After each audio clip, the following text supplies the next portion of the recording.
Saludamos y pasamos con el comentario de nuestro compañero Manuel Conde. Gracias, José Luis. Gracias, compañeros. Don Álvaro Arbelo, donde quiera que se encuentre, con sus siempre certeros comentarios. Al pueblo dominicano que nos brindan su atención hoy 12 de octubre. Señores, se ha hablado en estos días, especialmente ocupó de forma significativa el fin de semana la supuesta reforma fiscal que se ha circulado en los medios de comunicación. Muchos la han dado por cierta y han comenzado a desmenuzarla, a criticarla, otros a uparla. Pero desde el gobierno se ha lanzado un mensaje claro y contundente, y es que ha dicho que esa propuesta que anda circulando no es una propuesta oficial, no es una propuesta del gobierno. Ahora, lo positivo de esta situación, independientemente si sea o no sea oficial, es que ha puesto al pueblo, ha puesto a los sectores pensantes del país a pensar y analizar la reforma fiscal. Esta palabra no a muchos nos gusta. Es un término o una expresión que aterra no a pocos.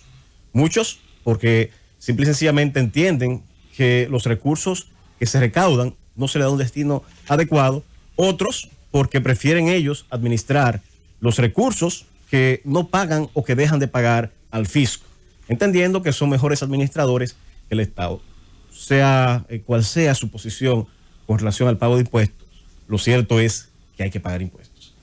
Y creo que lo positivo de esta filtración, o no sé cómo llamarle, es que ha puesto el tema en el debate. Si me preguntaran a mí en términos personales si quisiera pagar más impuestos, si me preguntaran a mí en términos políticos si al partido de gobierno en términos de popularidad le conviene una reforma fiscal, yo le diría quizá de forma categórica que no. Ahora, los gobiernos están para asumir responsabilidades. Independientemente de que a mí como persona que recién emprendo un proyecto que tiene menos de un año, no me gustaría en lo absoluto una reforma fiscal y que no me gustaría pagar más impuestos, porque al fin de cuentas se reduce el nivel de flujo de efectivo en mis haberes. Si yo como empresario podía invertir en 2 o 3 sucursales más, tal vez pueda invertir en una.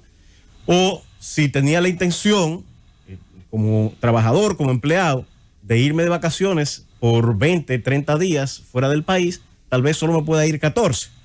O a la parte más sencilla, quizá una clase media de menos poder adquisitivo. Si iba 5 veces al restaurante, 3 veces, ahora voy a tener que ir tal vez una, si se aplican ciertas reformas fiscales. Y otros a los que también pudiera, más que afectar, beneficiar esta reforma fiscal, que son los destinatarios de muchas ayudas sociales, bueno, al fin de cuentas no perciben de forma significativa esas ayudas o el cambio que esas ayudas le generan, pues el cambio que perciben a consecuencia de esos flujos que muchas veces se derivan hacia esas clases menos pudientes es insignificante. Lo cierto es que el país, que el gobierno dominicano tiene que asumir con seriedad lo que le ha tocado. No se trata de tomar una decisión conveniente ni acomodaticia. Una reforma fiscal no es cómoda. Una reforma fiscal nadie la quiere. Una reforma fiscal es antipática. Es antipática. Pero lamentablemente hay que asumirla. Y sobre todo, ante el pasado año, en el que si se nos olvida, nos tuvimos que encerrar en nuestros hogares y la actividad productiva, si bien no se paralizó totalmente, yo diría que quedó en un estado de hibernación y hubo destrucción de riqueza. Los ahorros que teníamos se nos fue para lograr sobrevivir. Lo que hicimos en gran medida fue sobrevivir. Las empresas por igual, lo que hicieron fue sobrevivir. Las que quizá les fue mejor. Muchas empresas cerraron. No fueron pocos los negocios que cerraron durante el año de la pandemia. Apenas nos estamos levantando a tropezones. Yo yo lo comparo con una persona que recién se levanta, que está aún torpe. Y me impacta. Gracias. Que ahí es que está el problema. En medio de ese panorama que tú describes, imponer una reforma cuando tú tienes una evasión o una elusión fiscal de un 30% por un lado, de un 47% del ITEVI por otro, cuando tú grabar los sectores de clase media que han sido los más golpeados por la pandemia, cuando tú tienes exenciones fiscales para sectores que cuando tú evalúas los propósitos de esas exenciones fiscales, que es supuestamente para crear empleo, lo único que han hecho es utilizar esa riqueza para aumentar su salca económica a través de ese supuesto programa de exenciones fiscales para generar empleo, y los empleos lo han generado ellos en su bolsillo. Entonces, esto amerita una reflexión mucho más profunda a la hora de tomar una decisión como la que pretende el gobierno tomar. Hacia allá voy. Y precisamente, esa es una tremenda reflexión que tú haces, Felipe, y es la reflexión en la que hay que colocarse. ¿Era necesaria la reforma antes de la crisis de la pandemia? ¿Es necesaria la reforma después de la pandemia? No fueron pocos los discursos del exmandatario señalando que era necesaria una reforma. Y esto se justifica por varios aspectos. Uno de ellos es la necesidad que cada vez se tiene de nuevas obras, nuevas inversiones. Nos gusta tener hospitales, nos gusta tener vías. Se necesitan esas vías de comunicación terrestre. Nos interesa tener buenos elevados, túneles, puentes, que las obras de infraestructura del Estado estén en buenas condiciones. Eso creo que a nadie le puede hacer sentir mal, que se hagan buenas y adecuadas inversiones. Cada vez son más las demandas que se tiene de infraestructura, y a medida que la economía crece, más son esas demandas de infraestructura. Pero hay que preguntarse, ¿de dónde salen esos recursos? ¿Y de dónde ha estado saliendo en los últimos años? En los últimos 13 años se ha triplicado la deuda pública. ¿Por qué? Porque ha habido una demanda cada vez mayor de obras del Estado y se ha incluido en el presupuesto la realización de esas obras. Pero ¿cómo se ha acordado o se ha establecido financiar estas obras? Con endeudamiento. Por eso fue muy criticada esa práctica de un constante endeudamiento, porque el costo político que tiene una reforma fiscal nadie lo quiso asumir. Ahí se metieron en aspiraciones reeleccionistas, y reelección con reforma fiscal son una mezcla que no dan buenos resultados. Y esa, vamos a decir, irresponsabilidad de las autoridades, muchos dicen, bueno, tirarle el dado siempre a las autoridades anteriores, pero eran las que tenían el gobierno, hay que decirlo. Fueron irresponsables al no asumir el costo político que debieron asumir a tiempo, aplicando en el momento oportuno las reformas fiscales que permitieran seguir con el ritmo de crecimiento en la inversión pública. Que fueron buenas y positivas las obras que se realizaron, en gran medida, muchas de ellas fueron buenas y positivas. Que hubo también un dispendio, un despilfarro, muchos actos de corrupción que hoy en día generan gran resistencia de los sectores económicos. También es cierto, una buena parte de esos préstamos, de esa inversión pública, se fueron por el retrete de la corrupción. Y ya han salido a la luz pública muchos de esos procesos torcidos en los que se desviaban cuantiosas sumas del presupuesto hacia la corrupción y hacia personas específicas. Ahora bien, esos actos de corrupción, esa desviación de fondos públicos justifica que no se haga la reforma fiscal, justifica que no se asuma con responsabilidad la necesidad de continuar con el gasto público. Se ha dado muestras en este gobierno de una lucha frontal contra la corrupción. De más está decir la gran cantidad de casos que van ya siendo impulsados por el Ministerio Público y los muchos otros que están en curso.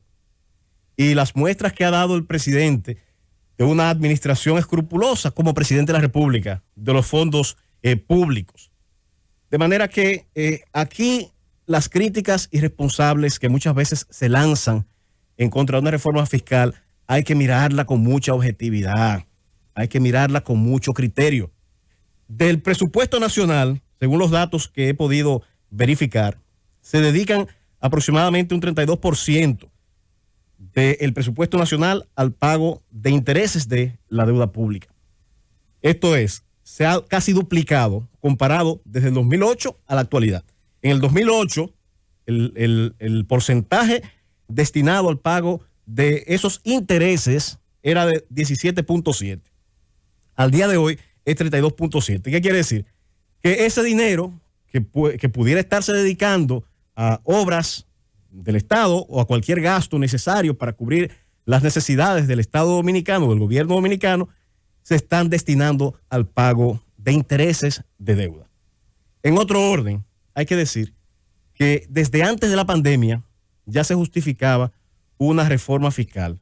Fíjense que tengo aquí delante un informe de la OCDE que plantea cuál es la recaudación tributaria con respecto al Producto Interno Bruto de varios países del mundo, y especialmente haciendo un énfasis en Latinoamérica.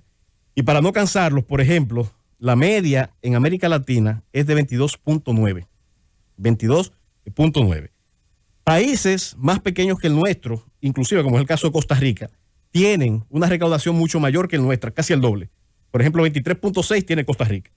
La media de los países OCDE, que son países de un alto ingreso, una renta de mayor ingreso del mundo, se sitúa en 33.8. Vamos a decir que ahí no queremos alcanzar, ni podemos alcanzar, pero bueno, por lo menos la media de Latinoamérica.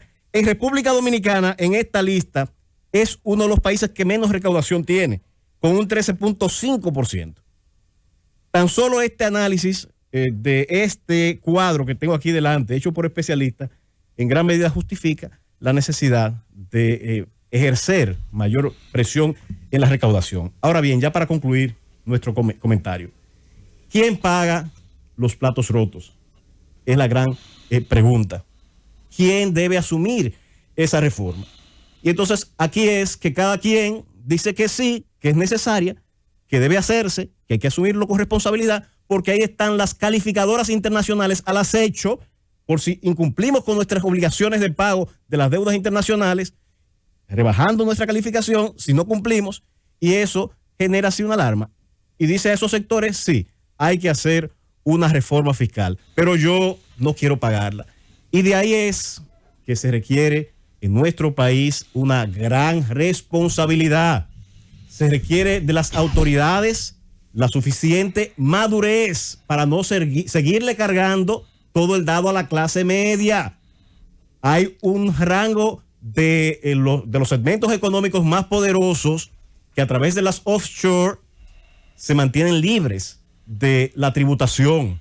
Y por ejemplo, en el caso de Argentina, se tomó una iniciativa muy importante con ciertos sectores, especialmente los más ricos, los que han logrado acumular más riqueza, aplicándole a todos los que han acumulado riqueza de más de $2 millones, unos impuestos especiales para subsidiar a los sectores más empobrecidos.